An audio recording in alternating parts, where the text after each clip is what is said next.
கிறிஸ்தவர்கள் மது அருந்தலாமா? பைபிள்ல திராட்சரசத்துக்கோ மதுபானத்துக்கோ ரெண்டு வார்த்தை யூஸ் பண்ணப்படுது. வைன் வைன் சொல்லி WINE யூஸ் பண்ணப்படுது, VINE இருக்கு. அதை எங்க எந்த இடத்துல எப்படி யூஸ் பண்ணிருக்காங்கன்றத கொஞ்சம் பார்த்து நீங்க புரிஞ்சுக்கிட்டீங்கனாலே நல்லா தெரியும். திமோத்திக்கு சொல்லும் போது கொஞ்சம் திராட்சரசத்தை எடுத்துக்கொள்ளுன்னு சொல்லி பவுல் சொல்றாரு. அப்படி அப்ப சொல்லக்கூடியது அந்த இடத்துல அவர் என்ன சொல்றாரு? மதுபானம் எடுக்க சொல்றாரா? இல்ல, கிரேப் ஜூஸ் எடுக்க சொல்றாரு. அந்த வைன் அதைத்தான் அவர் சொல்றாரு ஒழிய இப்ப நம்ம வந்து கம்யூனியனுக்கு கொடுக்குறோம் வைன், அந்த வைன் மதுபானம் அல்ல. இப்ப நிறைய பேர் அதை தப்பா புரிஞ்சுக்கிட்டு கம்யூனியன்லயே மதுபானம் கொடுக்கறவங்களா இருக்கிறாங்க. இப்ப உதாரணமா ஒவ்வொன்றுக்குள்ளேயும் ஆல்கஹால் கண்டென்ட்னு ஒன்று இருக்கு. இந்த ஆல்கஹால் கண்டென்ட்டை நம்ம பிரிச்சு எடுத்து வெறும் ஆல்கஹாலா குடிக்கிறவங்க தான் இதுக்கு மதுபான பிரியர்களா மாறுறாங்க. அந்த ஆல்கஹால் கண்டென்ட் எதெல்லாம் இருக்குதோ அதெல்லாம் அவங்க எடுக்கிறாங்க, எடுத்து வெறும் ஆல்கஹாலா. இப்ப நம்முடைய வாழ்க்கைக்கு ஆல்கஹால் ஒரு சர்டன் அமௌண்ட் கண்டிப்பாக தேவை, நம்முடைய பாடிக்கு அது தேவை. மெடிக்கலி பார்த்தா ஆல்கஹால் கண்டென்ட் நம்ம பாடிக்கு தேவை. நிறைய மெடிசன்ஸ்ல ஆல்கஹால் யூஸ் பண்றாங்க. அது நம்முடைய மருந்துக்காக, நம்முடைய சரீரத்திற்காக அது தேவைப்படுகிறது. அதுக்கு எந்த அளவுங்கிறது நமக்கு இருக்கு. இப்போ பல நேரங்களில் குழந்தைகளுக்கு நீங்க வந்து கோரெக்ஸ் போன்ற சில விதமான சிறப்பு கொடுப்பீங்க, அதுல ஆல்கஹால் கண்டென்ட் இருக்கு. அதை குடிக்கிறதுனால பிள்ளைகள் உடனே படுத்து நல்லா தூங்குது. அப்படி இருக்கும்போது ஆல்கஹால் கெடுதி அல்ல, அதை நம்ம எப்படி யூஸ் பண்றோங்கிறதா நான் எப்பவுமே சொல்லக்கூடியதான். கத்தி தப்பல்ல, கத்தியை எப்படி யூஸ் பண்றோங்கிறதா இருக்கு. அது காய்கறி வெட்டினா தப்பே கிடையாது, கழுத்து வெட்டினா தான் தப்பு. அதே மாதிரி ஆல்கஹால ஒரு மருந்தாக ஒரு சர்டன் அமௌண்ட் நீங்க சேர்த்துக்கொள்வது, அதுவும் மருந்தாக நான் சொல்றது. அதை ஒரு சிலர்லாம் என்ன சொல்றாங்கன்னா, இல்லைங்க நம்ம அதை எடுத்துக்கிட்டோம்னா பாடி நல்லா இருக்கு. குளிர் பிரதேசங்கள்ல பாடி கூலா இருக்கிறதுக்கு இல்ல ஹீட்டா இருக்கிறதுக்கு அதுக்கு ஏத்த மாதிரி நமக்கு இருக்கு. உதாரணமா குளிர் பிரதேசங்கள்ல பாடி வந்து நம்ம நல்லா ஹீட்டா வச்சுக்கிறதுக்கு கொஞ்சம் மதுபானம் எடுக்கலாம்னு ஒரு சிலர் சொன்னாங்கன்னா, நான் சொல்லுவேன், நாங்களும் குளிர் பிரதேசத்துல 1.5 வருஷத்துக்கு மேல வாழ்ந்திருக்கிறோம், ஆண்டவருக்குள்ள தான் இருந்திருக்கிறோம். நாங்கள் எந்த மதுபானத்தையும் எடுக்கவில்லை, எடுக்காம அங்க இருக்க முடியும். இவங்க இப்படி ஒரு விஷயத்தை தங்களுக்கு பயன்படுத்தி கொள்கிறாங்க, அவ்வளவுதான். ஆசை இச்சைகளை ஒரு சிலர் யாராவது இந்த மாதிரி சொன்னாங்கன்னா உடனே பாருங்க இவரே சொல்லிட்டாரு அப்படின்னு குடிக்க ஆரம்பிக்கிறாங்க. நான் சொல்லுவேன், உங்களுடைய சரீரத்தை மதுபானம் இல்லாமலையும் நீங்கள் உஷ்ணமா வைத்துக் கொள்ள முடியும் குளிர் பிரதேசத்துல.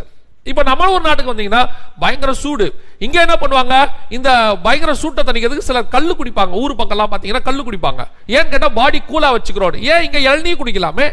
இளநீ குடிக்க தப்பல்ல, அது தென்னங்கல்லாக மாறும்போது தப்பாய் மாறுகிறது. அதைத்தான் உங்களுக்கு சொல்ல வரேன். அப்ப நம்ம பாடிக்கு என்ன தேவையோ அதை ஆண்டவர் வச்சிருக்கிறார்.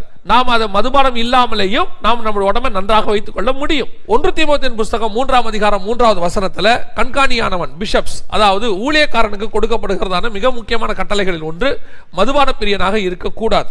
2வது தீத்து 1:7 இதிலையும் கண்காணியானவனை குறித்து வேதம் என்ன சொல்லுகிறது என்று சொன்னால், ஏனெனில் கண்காணியானவன் தேவனுடைய உக்கிரக்காரனுக்கு ஏற்ற விதமாய் குற்றம் சாட்டப்படாதவனும் தன் இஷ்டப்படி செய்யாதவனும் முற்கோபம் இல்லாதவனும் மதுபான பிரியம் இல்லாதவனும் அப்படின்னு இருக்கு.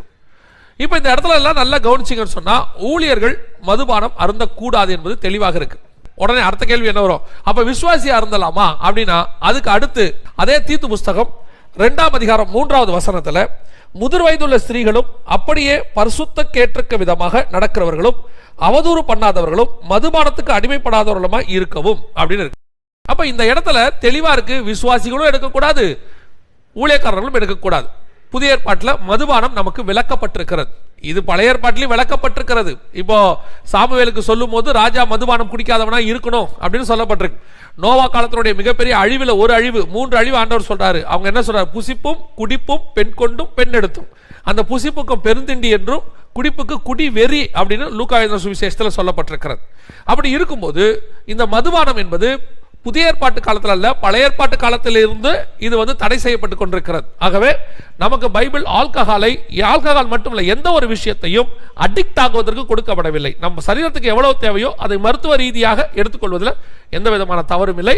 மதுபானமாக, போதை வஸ்துவாக, ஒரு அடிக்டாக அதன் மேல் உள்ள பிரியப்பட்டு அதை குடிக்கிறது மகா பெரிய தவறு. அது ஊழியனுக்கும் தடை செய்யப்பட்டிருக்கிறது, விசுவாசிக்கும் தடை செய்யப்பட்டிருக்கிறது.